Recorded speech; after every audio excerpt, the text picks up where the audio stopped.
Hi Pete. Hey, how's it going? Great. Haven't seen you in like 0.2 seconds. It's good to see you. It's been really good the last few days where we've been tossing some ideas around with this concept we've got called the recovery box. Yep. But you've been doing a little bit of additional work and put some stuff down on the contact paper.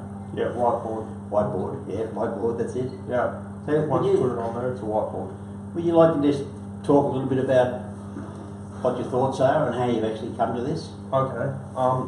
So I don't know if I'll cover the recovery box already, but the idea is to set up a little mini computer that has access to all the recovery resources and multiple resources in a way to target to consumers or organisations in the sense that all the resources are in one place, and from there you can span multiple projects. Obviously we can put video recovery resources in there. There's always one guy in a conference that just doesn't have his phone switched off. Anyway, so you can target to multiple people. Now you can target that with videos. There's a lot of good videos out there. There's a lot of good work out there, but it's really hard to find it all, and I just don't think that the consumers have the time or the motivation or whatever to start filtering through it. So if we can put that on a platform where they can access it and live stream it, then that will help a lot of people, and we can then categorise it into different categories to cater to the different stages of recovery. Now furthermore, we can expand on this in a lot of ways because it allows us to run training and things. It allows us to design apps. We can do things like an app that allows clinicians the ability to create their own interactive app for the recovery box. And I think a Lifeline and Men's Line, when I see this, because they have a chat service now. They used to just be, you ring up and go, shit's all fucked up, you know, help me out. But now they have a chat service, and you could hypothetically or quite literally go to Lifeline and Men's Line and go, hey look, we're doing this thing, would you like to put an app on the box? And whether they design the app that goes on that accesses a chat service, so the consumer or whoever in their own home having a shit time. Some people have phone anxiety, I think it's a real thing, and they just struggle to talk on the phone. Even when people are emotional, they struggle to talk on the phone. But if you had a chat app, it depersonalises it, that they can talk and talk through stuff. So if they had that app specifically on their box that had access to all recovery resources as well, then what they could do is they could click it and start talking to people through the hard time. So you could then target that to places like Lifeline and Men's Line. Beyond Blue have Mood Gym. Mood Gym's a really good CBT program, and it's an interactive one that you go through, and it gives you like questions like, give you scenarios. This person did this to this person, and this is what they were thinking and feeling. What were you thinking and feeling? And it goes through, and there's like varying degrees of different things you could think or feel about that situation. And for most of us who have a bit of low self-esteem or negative self-talk going on, usually in the top 3 of those things, which is, and it then gives you an alternative to reframe that. And the idea of Mood Gym, as I understand it, is you go through the course for 6 weeks, you do a little bit every night, and it has that CBT effect of changing your thinking patterns, gives you some ideas and exercise to process. Now, the possibility of doing apps like that to be able to put on the recovery box are just limitless, and we are moving towards a digital therapy type era, at least when you've got your interactive programs, DBT, all these things, EFT, all this stuff can be put in an interactive app. If we have an app that allows clinicians and services the ability to create their own interactive app and put on the box, then that's going to aid more recovery options and more accessibility to good therapy or online therapy or whatever. So we can do that. That's one avenue. You can also do an app that encourages people to do healthy tasks. I saw Fitbit. I've got a friend at Fitbit. She was really depressed, and she was on Seroquel, and she started to put on a bit of weight. I got her Fitbit. And it was interesting because when she started walking with the Fitbit have these little games in it, and it has these little challenges. So what happened is she got really boosted up. She wanted to complete these challenges, and you know, humans do have a bit of a competitive nature, and we do have the whole risk-reward scenario. So when you are accomplishing stuff, it does make you feel good, and it's easier to sort of get up and going when you've got that drive. So we could expand into, you know, an app that does that. We could even link some sort of YouTube Fitbit type scenario to it as an optional extra accessory or whatever. So, and therefore people could access and complete those challenges and things and tick them off, and you do get that sense of, oh yeah, I did this today, when you complete that challenge off. So the end result is you could do that. Because what happens with a lot of emotional stuff for people is that they enter an amygdala hijack, which means they lose their rational thinking. The way to get out of that intense emotional state is usually, a lot of people talk about self-soothing strategies, ways to deal with things. And I think for a lot of us who've gone through the mental health system, you know, past history of trauma, we haven't had the chance or the stability to learn those self-soothing strategies. I know that my journey myself has been a lot about learning ways to self-soothe. But a lot of the ways I did that when I was upset or emotional or angry or really worked up was I would start doing things that'll get me thinking logical. And it sounds stupid, but things like Sudoku, Rubik's Cube, you know, cards, anything that'll get me doing things logical. I actually had a rule that when I was running a suicide support line, if people rang me, the first thing I would do was I'll listen for a bit, and then I'll explain to them that they're emotional and stuff. I'd often get people going, can't handle this, life's too much, so I'll go, yeah, fair enough. And I'm quite fine if you want to go ahead with that at the end of this process. I'm not going to stop you. But one thing that I want to do with you first is I want to go through this game we play to calm down.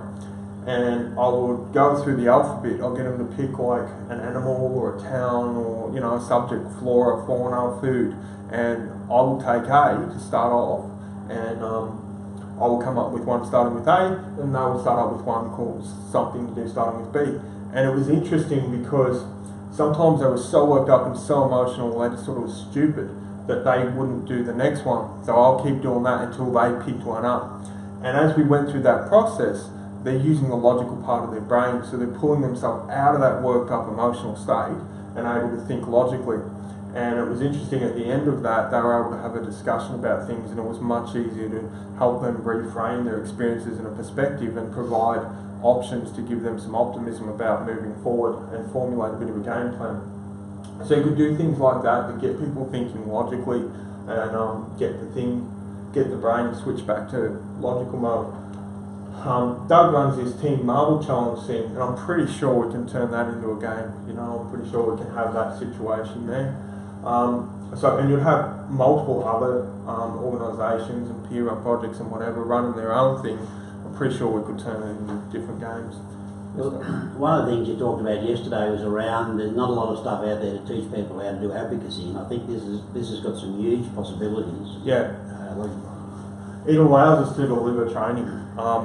So one of the big things when I was in the movement and I was on stage and stuff and I was doing conferences, one of the things that I noticed is a lot of people can't get to the functions.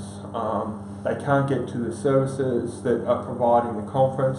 Now, a lot of the time, the biggest thing about that was not really cost, surprisingly. Like, people were okay with cost a lot of the time. It was a factor for some people, but the biggest factor was being able to get there. Like, we're in Victoria at the moment, but say there's a conference in Adelaide, to go there, people would actually have to pay their ticket. Now the ticket might be affordable for consumers, and they might go, yes, this is $60 or $100, I'm happy to pay this for 4 days conference. Having said that, they then have to pay for travel, they then have to pay for accommodation, and for a lot of guys this is just unachievable. Another contributing factor that stopped people going was social isolation. For a long time, I think part of the recovery, you're all at different stages, and one of the things, you can be at this really anxious stage and it's just hard to be around people, so the thought of going to a conference, and geez, I remember when I was like maybe 20 years ago, the thought of going to crowd would send me back in the ward. I'd just have a freaking breakdown over it because I couldn't handle that thought. It was too much. And I mean, purely anxiety, because you're overthinking things that haven't happened. And I think for a lot of guys, this is normal. This is what they're going through at this point. It won't be where they're always at, but it's where they're at, and you've got to sort of provide an option to that.